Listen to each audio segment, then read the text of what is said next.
Hello, ഇന്നൊരു evening ടൈമിൽ ഞാനൊന്ന് പുറത്ത് പോവുകയാണ്. ഏകദേശം ഒരു 6 മണിയൊക്കെ ആവാനായിട്ടുണ്ട്. അപ്പോൾ വേറെ എങ്ങോട്ടുമല്ല പോകുന്നത്.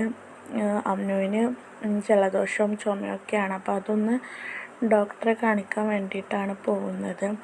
അടുത്തുള്ള ഒരു ഗവൺമെൻറ് ഹോസ്പിറ്റലിലാണ് പോയത്. അങ്ങനെ OP ഷീട്ടെല്ലാം എടുത്തു. OP ഷീറ്റെല്ലാം എടുത്തതിന് ശേഷം ആദ്യം ഒരു പ്രീ ചെക്കപ്പ് ഉണ്ട്. അപ്പോൾ അതിന് വേണ്ടി അമ്മയും പാപ്പയാണ് കൂടെ പോയത്. അങ്ങനെ അത്യാവശ്യം തിരക്കൊന്നുമില്ലായിരുന്നു. അങ്ങനെ ഞങ്ങൾ ഡോക്ടറെ കാണാൻ വേണ്ടിയിട്ട് വെയിറ്റ് ചെയ്തുകൊണ്ടിരിക്കുകയാണ്. അമ്മു ഒളിഞ്ഞൊക്കെ നോക്കുന്നുണ്ട്. നെക്സ്റ്റ് ഞങ്ങളായിരുന്നു.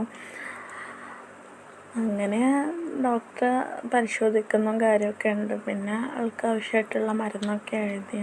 അങ്ങനെ മരുന്നൊക്കെ വാങ്ങി ഞങ്ങൾ പോന്നു ഹോസ്പിറ്റലിൽ. അങ്ങനെ നമ്മൾ ഫുഡ് കഴിക്കാൻ കയറിയത് പിന്നെ ഈ ചീസോ എന്ന് പറയുന്ന ഈ ഒരു കടയിലായിരുന്നു. നല്ല ആംബിയൻസും അതേപോലെ നല്ല വൈബൊക്കെ ഉള്ളൊരു സ്ഥലമായിരുന്നു. അങ്ങനെ ഞങ്ങൾ ഫുഡിന് ഓർഡറൊക്കെ കൊടുത്ത് ഇരിക്കുകയാണ്. അതിനിടയിൽ അമ്നുവിനൊരു അവിൽ മിൽക്കെല്ലാം കൊടുത്തിരിക്കുകയാണ്. ഫാമിലി ആണെങ്കിലും ഫ്രണ്ട്സ് ആണെങ്കിലും ആരുടെ കൂടെ ആണെങ്കിലും നമുക്ക് വൈബടിച്ചിരിക്കാനൊക്കെ പറ്റുന്നൊരു സ്പോട്ടാണിത്. അത്യാവശ്യം കുഴപ്പമില്ലാത്ത നല്ല ഫുഡും ഇവിടെ അവൈലബിൾ ആണ്. അപ്പോൾ ഇത്രയൊക്കെ ഉള്ളൂ ഇന്നത്തെ വീഡിയോ. പിന്നെ ഞങ്ങൾ ഫുഡെല്ലാം കഴിച്ച് ഞങ്ങൾ വീട്ടിലേക്ക് തന്നെ മടങ്ങി. അപ്പോൾ എന്തായാലും എല്ലാവരും ലൈക്ക് ചെയ്യുക, ഷെയർ ചെയ്യുക, കമൻറ്റ് ചെയ്യുക, മറക്കാതെ സബ്സ്ക്രൈബ് ചെയ്യുക. Okay, thank you.